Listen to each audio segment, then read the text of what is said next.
Hello, welcome to this week's episode of Tack Talk. I'm Kylie. This is Haley. We have a lot to talk about because this week was AEW Grand Slam week. We saw a lot of great matches, a lot of cool things. But first and foremost, we have to start with the news. The Acclaimed are brand new AEW World Tag Team Champions. They finally beat Swerve in Our Glory. Haley, what did you think of the match?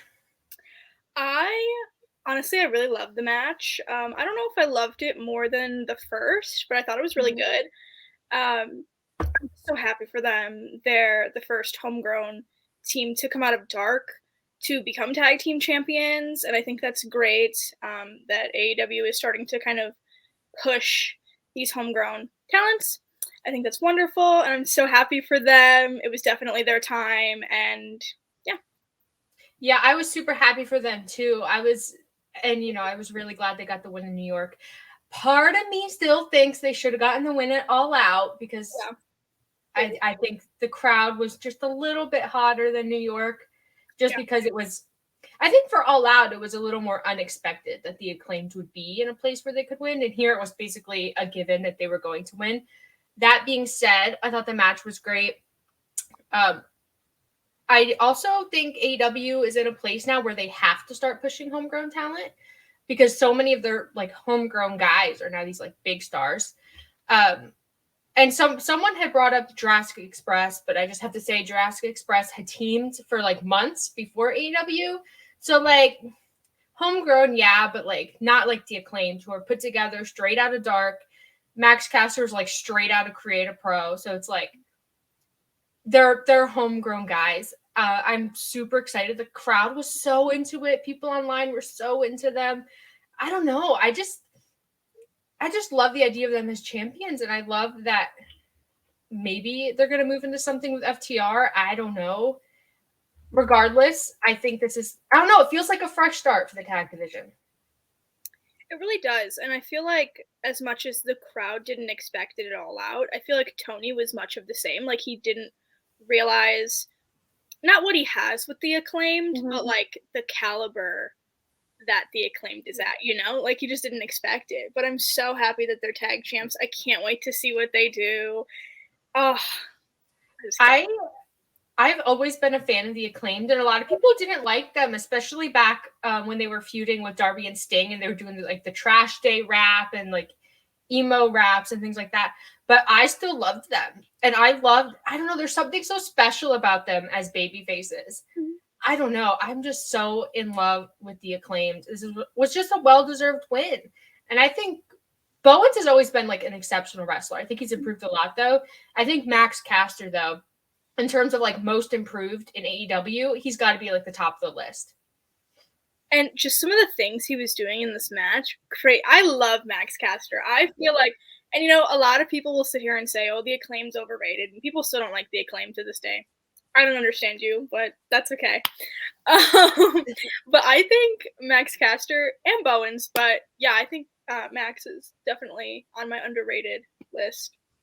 Yeah, and I've always said it, he's deceptively big. I've met Max Caster a couple times. He's a big dude. You just don't realize it when he's in the ring because he doesn't wrestle like a big dude, but he's tall and he's kind of bulky. Well, especially when he's up against like bigger guys, like proportion-wise, like it looks off, but he is big, yeah.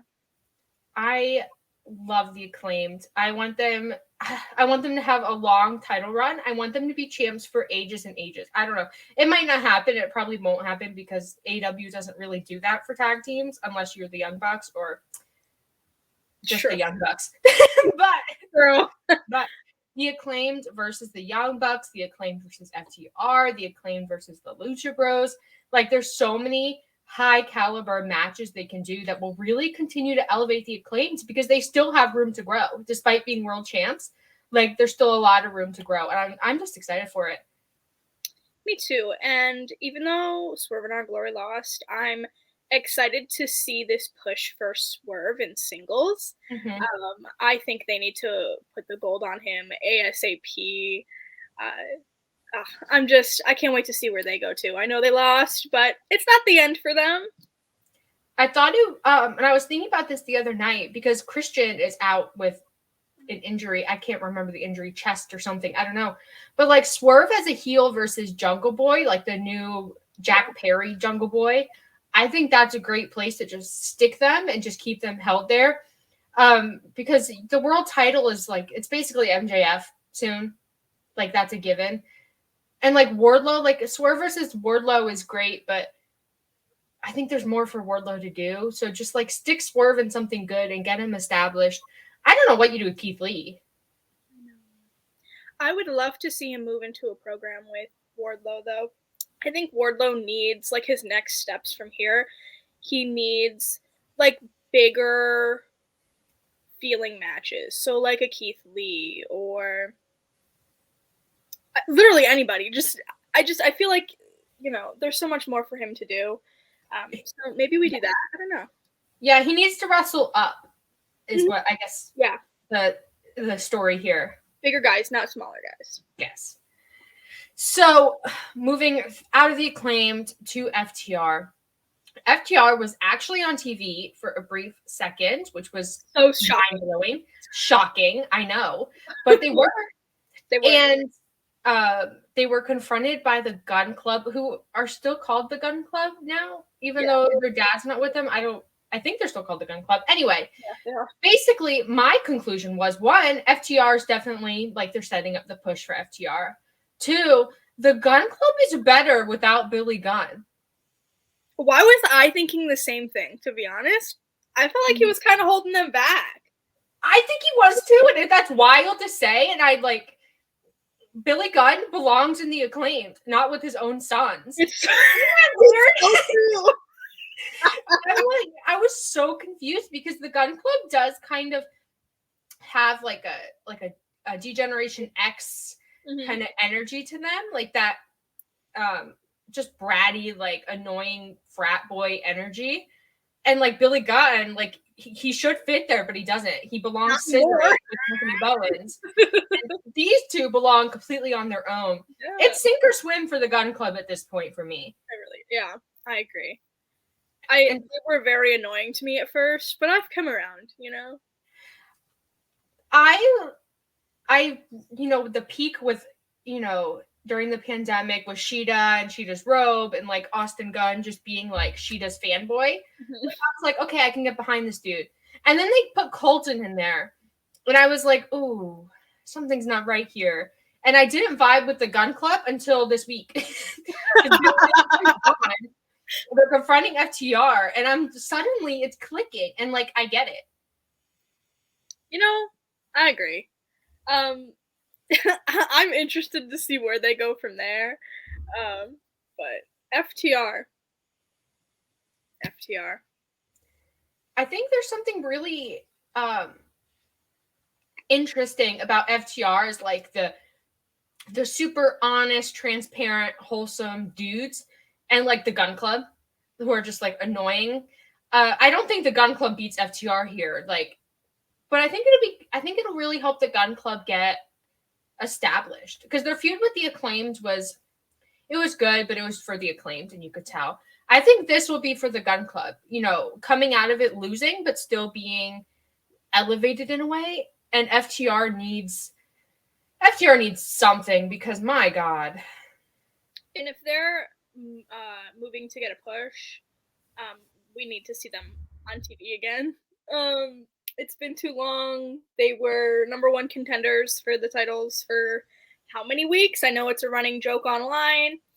But yeah, they need a win here. And I love FTR actually bringing it up on TV that they've been number one contenders for so long and got nothing. I thought that was so funny. And I love that they presumably just walk around with all their belts. I know. Like, because they get heavy, like, I would put them down, or to have, like, a wagon and, like, wheel them around. They're just carrying them like this. They just carry around one of those, like, clothing racks, but they just put their belts on it and just, like, wheel it around. Yeah. Like, at the hotel, like the bellhops, like, their thing. Yeah. Listen, FTR, take our advice. You don't have to carry those heavy belts. Or, you know, like, the John Cena, like, title shirts? Like, we need one for FTR, but just with all the title belts on them. They need that. They do. Because they're gonna lose them. Like, you can't walk around with 3 belts and like keep track of all of them. Chris Jericho lost his at a steakhouse. Yeah. Like, regardless, FTR on TV, where they need to be.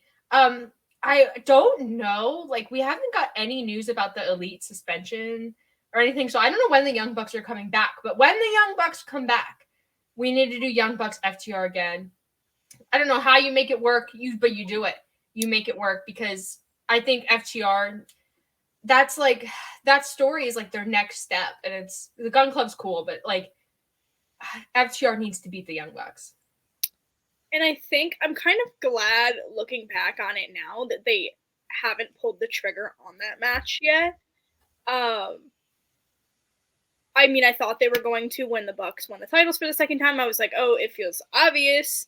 But I feel like it's really kind of helped rejuvenate the tag division in a way, holding on to that and kind of pushing these other teams and having matchups that, like, you know, are a little unpredictable and things that we wouldn't normally have.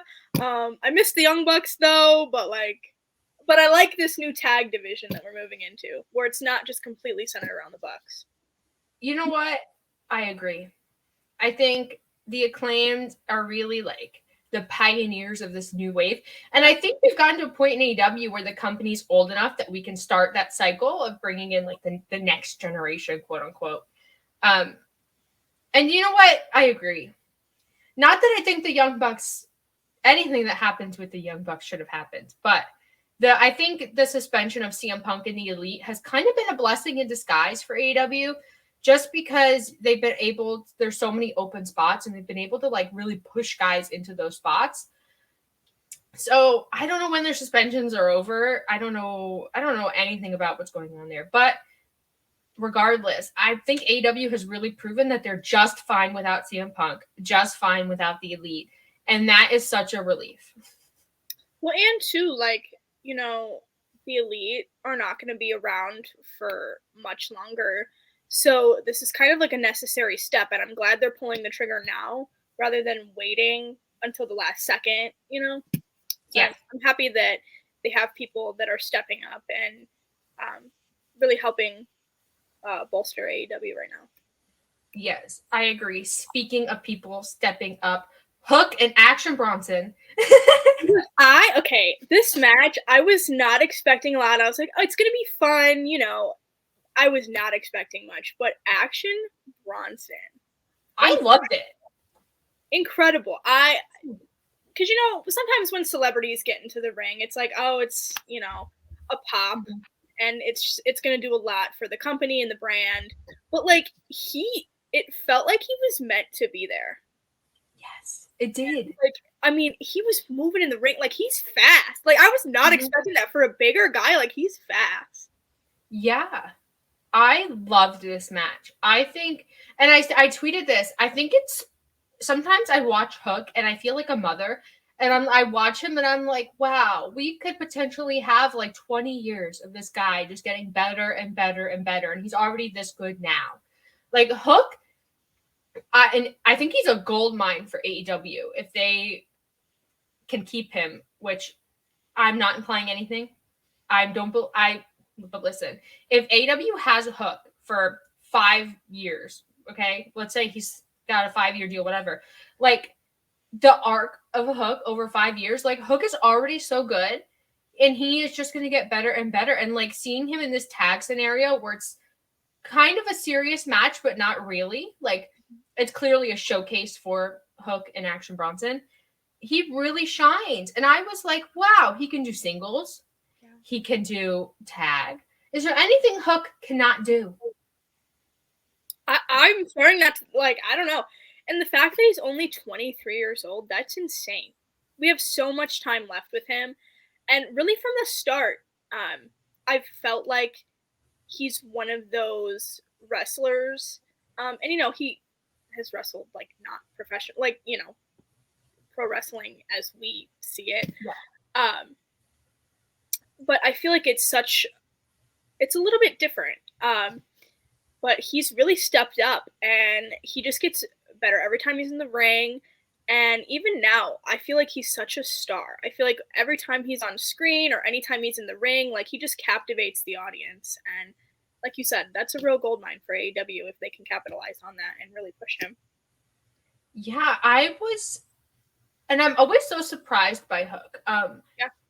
And it's not like he's not doing anything like drastically different from what other wrestlers do, but he's so clean and like he really understands his role and also like his character, and he's just so aware of the crowd. And that's something that young talent don't normally get until they've had a lot more experience, like relating to the crowd, playing to the crowd, really remembering your character and like what you're supposed to do, how the crowd's going to look at what you're doing. Like it's that kind of stuff that wrestlers sometimes never get. Like there's a lot of wrestlers who are like top tier in the ring, but they don't never make that connection. And Hook, like at his debut, he got it immediately. Yeah. He's just an entertainer. It's great. And it's crazy because even before he had his like in-ring debut, like everybody just loved Hook. Like just seeing him on TV, everybody just kind of like, I don't know. It's a weird thing, and it doesn't happen a lot. But TK, please know what you have in Hook and keep him. And push him to the top of your division. And this is going to be like a bold comparison, but like bear with me. He understands the entertainment side of wrestling in the same way guys like Tanahashi understand the entertainment side of wrestling, or like Kenny Omega or Jay White or like any of these big entertainers. So I am super excited for Hook. I'd love to see him in 2023 move into like, I don't know, like you could even stick him with MJF. Like he's not going to win, but like you could stick him in there and like see if he can hang with the quote unquote like pillar of AEW. I would like to see that actually. Yeah. Because I feel like he's being pushed towards like a top spot in AEW. So I would love to see that. I feel like the fans would hate if he lost, but that would be such good heat on MJF. Like, I know. It'd be great for both of them, really. Yeah, and Hook, I don't think he's like built for factions. Yeah. Like we saw with Team Taz. But like if he had to be in a faction, Blackpool Combat Club. Perfect. Hook and Daniel Garcia as a tag team. Like, tell me that wouldn't be gold. Kylie. Wait. Oh, I would love that. Ooh. There's so many potential matchups there, too. And if the Acclaimed, listen, in a dream scenario, if this happened and the Acclaimed were still champions, imagine that match. Interesting. You heard it here first. So if Tony does this, just know that he stole it from us. This is our copyright, our intellectual property. But going back to Blackpool Combat Club before I go off on a tangent, Blackpool Combat Club, and I don't want to get too far off of like what we've planned for this episode, but with Claudio losing, with Moxley being, world champ, but Danielson losing, which I agree Danielson should have lost, but Blackpool Combat Club needs something cool like that. They do, and I feel like they're, as a faction, like, they're all seen as like top guys that kind of like, they can take these losses and like be fine. But like if you're positioning them as like these like really tough performers, I don't know. I feel like they do need something to kind of shake it up a little bit. I mean, or you know what? Put Jamie Hayter in. We need her. Yeah. Put Jamie Hayter in. My biggest conclusion is get them away from Jericho and they'll thrive. ASAP. Thank you. That's our big conclusion for anything that Jericho is involved in. That we like, get him away, please. He's Ring of Honor World Champion now. Like, that's his send-off away from Blackpool Combat Club. Or at least it should Ring of Honor on TV, please, and thank you. Yes. Well, now we have Wheeler Yuta, like, getting confronted by MJF. So I hope that's a sign that Blackpool Combat Club is moving on from JAS. It's really played out, and they need to just do something else. Anything else. Please. Also, push 2.0. Listen, I love 2.0, and they're another team that like really used to bother me, but I'm coming around. I love them. I don't know. In this match with Hook and Action, they were so great in it. They're great promos too, and it's like they have all these online exclusives and things, and they have great Twitter presence. And I'm like, Tony, listen to me. He won over 2.0 won over the crowd with the sports entertainers. Like that, just the crowd loves that, and the crowd loves these guys. Like JAS needs to go, all of it. Goodbye. Chris Jericho and Jake Hager can go and do their own thing, but I feel like the Inner Circle worked, and then it didn't, and now every group that Chris Jericho has, I just feel like he's holding people back. Yeah, it's really only to help him. And he doesn't need help. Like, you're Chris Jericho. You don't need it. And the Inner Circle worked, and I understand why you would want to do that again, to replicate it, see if you could, but like, I don't know. I feel like the JAS, with the exception of Jake Hager, I feel like all of those guys don't need the rub from Chris Jericho. Like they were put into the JAS and like immediately outgrew it. And they did it all on their own, like without Jericho. I mean, even the stuff with Garcia and Jericho, like Garcia was already on the up and up before all of that happened. So like, I don't know. Yeah, and he was on the up and up because people wanted him in Blackpool Combat Club. Exactly. It's the little things. If anything, Danielson helped him the most. Yeah, that's none of my business. So let's move on before I completely go off on a rant about JAS. Darby and Sting still tag teaming it up against House of Black, which I don't know how we're going to prioritize this, but basically, let's talk about Buddy, and then we'll talk about Muta. Okay.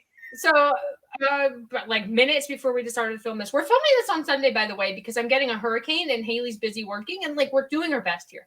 Anyway, Buddy Matthews, done with AEW ? House of Black disbanded ? See, I was really hopeful that when Malachi was taking his break for himself, I was like, oh, like this is an opportunity for Buddy and Brody to step up. I didn't think at the time there was a reason for the House of Black to disband. I think as a faction, they're so cool and they're so great, and I love them. And I'm still team Julia Hart should leave the House of Black, but and we don't know, his reasoning behind this and, anything that's going on really. But I'm always pro do what's best for you and your mental health and everything like that. That always comes before wrestling. So if he needs a break, he deserves one and he should take that.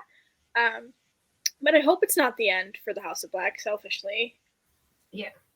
I love the House of Black, and I had so much hope for them. And I think one of the reasons why the House of Black has really kind of dropped off for me is when everyone was just in a holding pattern waiting for trios. Yeah. And I think the endless feud with Death Triangle, I think it hurt both of them. And then Death Triangle winning the trios belts, which by that point, Malachi was on his way out. So I don't think House of Black should have been given the belts. But I think it's just the lack of creative energy given by Tony Khan to House of Black and to Death Triangle and to Dark Order and all these trios that aren't the Elite or Aussie Open. I think, and Tony Khan has a lot on his plate, and I understand, but House of Black was a slam dunk. Malachi Black was a slam dunk. Malachi Black versus Cody Rhodes, that was a hot angle. And that was the hottest Cody had been in a long time. And somehow it got screwed. Somehow the House of Black got screwed. But Julia Hart and Brody King being a duo, I'm kind of here for. I think Brody as like a monster singles guy.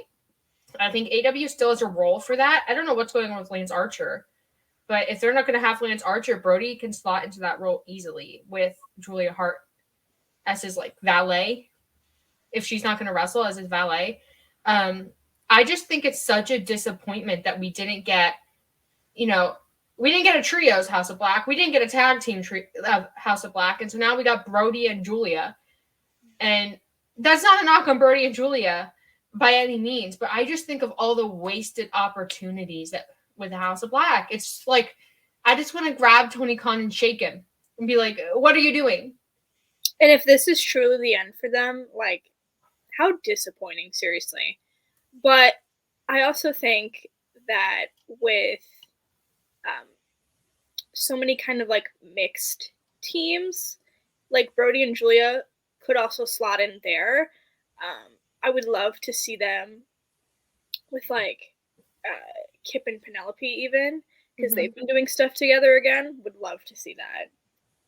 Yeah, I do think that there's a precedent for mixed tag in AEW, and I think that's something that a lot of people behind the scenes really do enjoy, because in the indies we see a lot of that.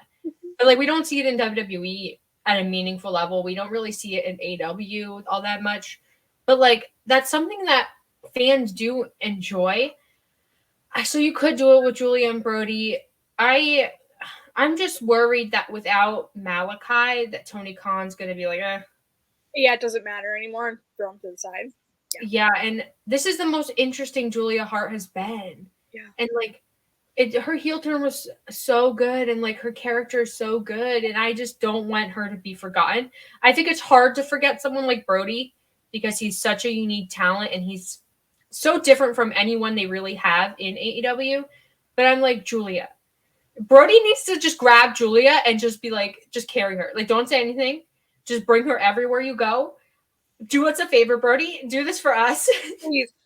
Because seriously, I was not a fan of cheerleader Julia. I just something about it just wasn't for me. But then we got like the emo cheerleader Julia, and I was for it. And like now this kind of, she's like completed her like transformation, and I just love it. I think she's such a hot talent right now. And she's really improved on the mic and in ring, and I would just hate for that to be wasted, seriously. The women's division needs people like that. Yeah. Desperately.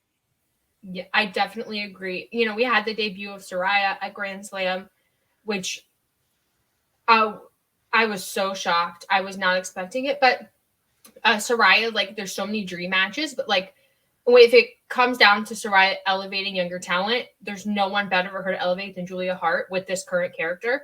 Because if you think about like Paige in WWE and Saraya and like things she likes as a person, Julia is like a very close equivalent. So that's what I want. If Saraya is going to, elevate the young guys, like all these veterans want to do, Julia Hart, sign me up. And it would be easy for her as well, and not to like, because we don't know about the clearance and everything with her injuries. But I feel like it would be a really easy match for her as well. So, yes. I think there's a lot of things they can do with the House of Black. I would like to see them stay as the House of Black. Yeah. I don't know if that means like they'll recruit members. I would love to see Julia step into that leader role and start recruiting more members, because I think there's a lot of like lost people in AEW that could fit there. It would be really interesting to see Julia kind of entice her old Varsity Blondes teammates into the House of Black. I would love to see her go into the women's division and, get some people. And I don't know. Yeah. And I don't know if Malachi and Buddy are coming back. I know nothing about any other situations, and I don't want to speculate on it. But if they do coming back to like a rejuvenated, very powerful House of Black, and then going for like a world title, maybe, like, I think there's a story there. Then again, I don't know if Malachi and Buddy are coming back, so like it's just fantasy booking. But I want the House of Black to be a thing still. I don't want it to just go away. Same. And the fans are so behind the House of Black as well. Like, every time they're in the ring, nobody wants to boo for them. Like, everybody just wants to cheer for them. I love it, and I love the House of Black, and I really hope it's not the end for them. I hope not. Tony Khan, I'm not going to rant about Tony Khan because I do it every week. But House of Black should stay a thing. Julia Hart should lead it, and they should take over AEW. I agree 100%. So, speaking of House of Black, that we had another big Grand Slam moment. So we had Buddy and Brody from the House of Black against Sting and Darby. And can I just say, Darby, I'm going to throw a theory out there, and I'm going to see if you like it. Okay. For the longest time, since Darby has been, like, in the same circle as a House of Black, I've always wondered if Darby was going to do a Julia and join the House of Black. And I think Darby and Sting is great, and they're great as a tag team.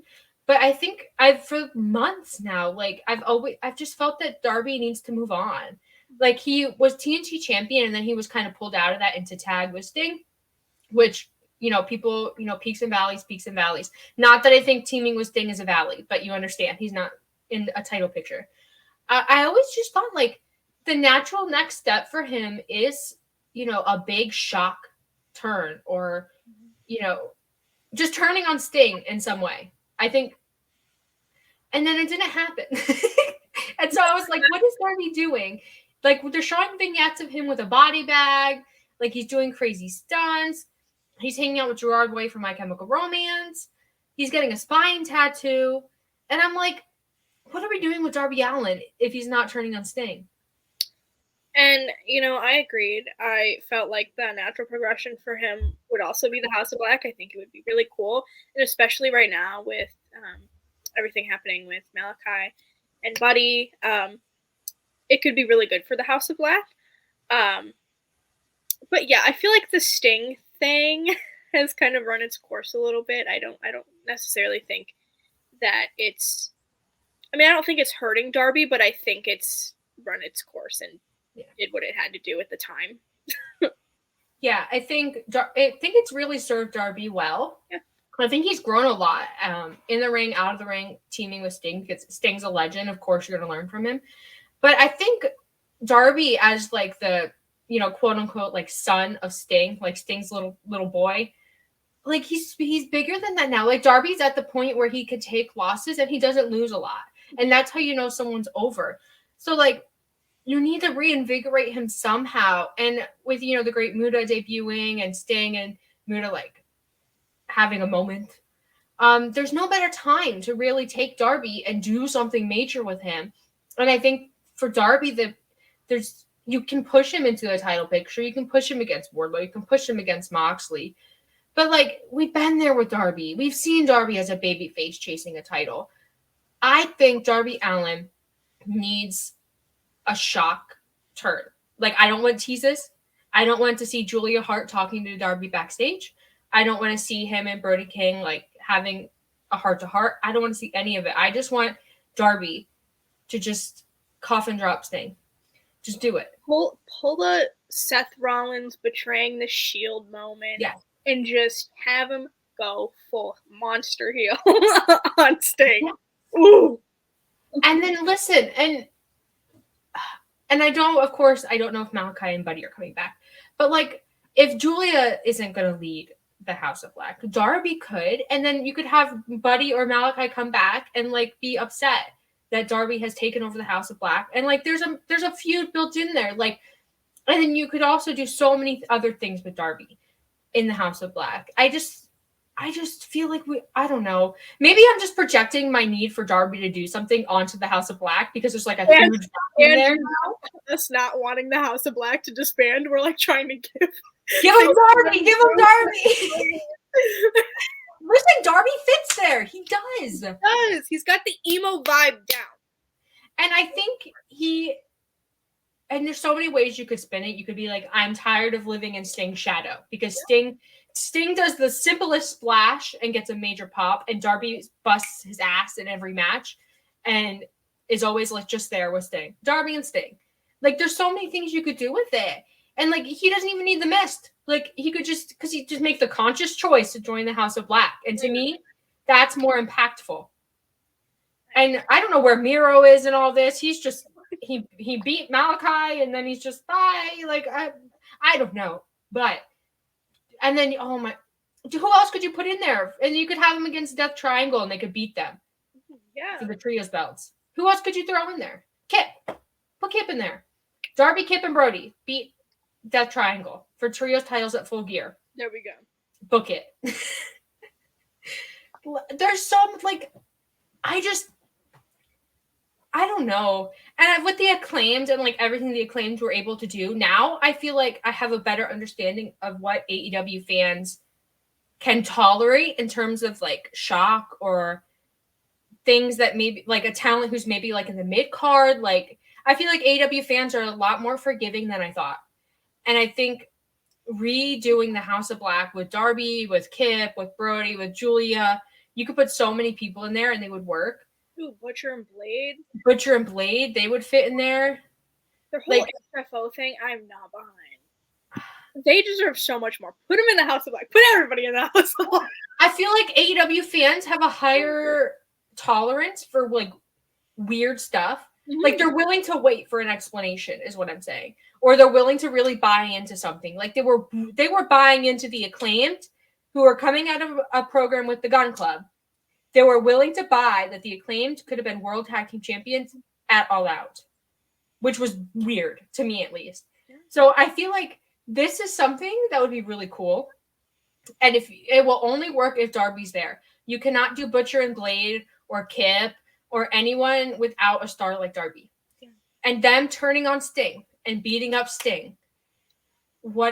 Listen, and it brings me back, not that these are like the same, but when Dark Order beat up Cody and Brandy and that big angle, we could do that with a new House of Black led by Darby. And they could beat up Sting. They could beat up, who else is Sting friends with? Miro, Muta. Not Muta, come on. Who else is Sting friends with? I don't know. Match. We don't need to take him out. Who else? Listen, you could have Aubrey Edwards come out to like break him up, and you could have Julia going to town on Aubrey Edwards. Like, ooh. Yeah. Like you need a big angle for Full Gear that isn't MJF. And like, I'm like Darby to House of Black. Like he needs it. And House of Black needs it. It makes sense. Yeah. Book it, Tony. Listen. Look at us. We both got water today. Yeah, I'm the healthy girl. Overall, I thought Grand Slam was good. Yeah. I think there was a lot of things that gave me a lot of hope for tag wrestling, for trios. I would like to see maybe next week or maybe sometime in October because it's spooky month. I would love to see something with House of Black. I guess that's my conclusion for this episode of Tag Talk. And the Acclaimed. The Acclaimed versus FTR, I feel like isn't in the future, like in the foreseeable future, but the Acclaimed versus like you got to stick them with someone good though. Yeah. We've already done Swerve in Our Glory. Like, what is there? I don't know because the Bucks are gone. I guess when they come back, but like when is that? I was gonna say you could stick them like in a little program heading into the Canada debut with Butcher and Blade. Yeah. Or that's something to do too. Yeah, I don't know. I think the Acclaimed are over enough that whoever it is going to work because the fans love them. So what are your final thoughts about Grand Slam? I enjoyed it. I wasn't sure if I was going to enjoy it as much as I did last year just because, there were a lot of surprises and things that happened last year, but I thought it was great given the circumstances with a lot of the top guys out. I really enjoyed both shows. And yes, I think that we need the House of Black to do more. Please don't disband the House of Black, Tony. They give me joy every week. And please let Julia lead the House of Black. Thank you. I second that. It's spooky season. We need the House of Black. Sorry. It's just a necessity. I also thought Grand Slam was good. It's hard to top Omega Danielson, but the Acclaimed winning was a close second, I would say. I hate that we're already at a point where we don't see trios titles on TV, but we saw Pac, so that's okay, I guess. I would like to see a program for them, and then Best Friends is right there. And Best Friends is going to be on TV every week, so make it happen. Do something with trios, because all of a sudden it's not on TV. It's barely mentioned. It feels like an afterthought. Because it was made for the elite. And listen, I think it's weird that Hangman Page is getting, he won the, what was the name of the match? The Battle Royal thing? Yeah, I don't remember the name. But he won that thing. Golden Ticket Battle Royal. Golden Ticket Battle Royal. He won that thing. And I don't know when the elite are coming back. But I think it's interesting. I do too. I wasn't really expecting that. I was like, but then as people in the ring started, going, I was looking, and I said, oh, Hangman's gonna win. Yeah.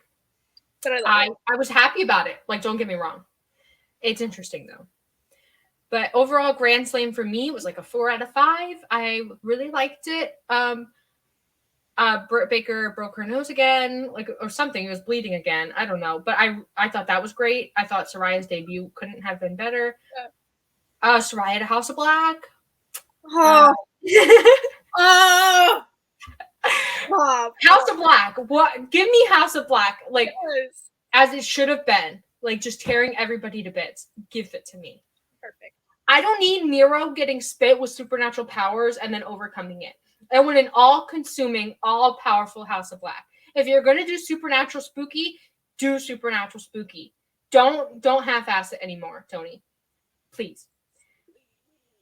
All that being said, Haley, do your plugs before we completely derail. We're already starting.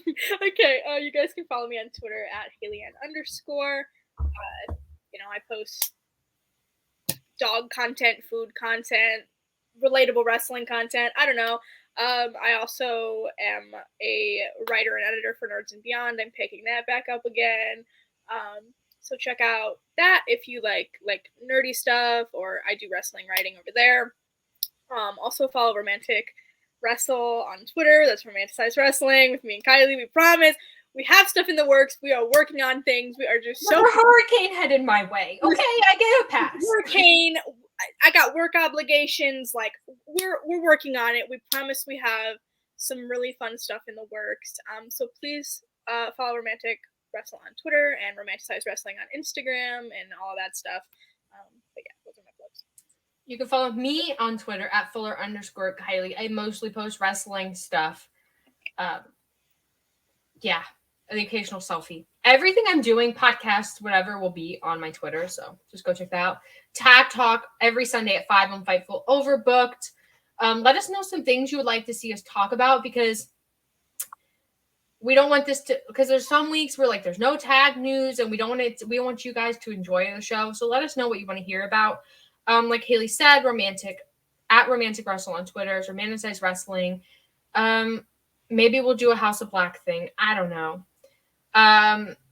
Subscribe to Fightful Overbooked, like this video, comment, do all the YouTube things. Did I hit all the plugs? I think I hit all the plugs. We'll see you guys next week.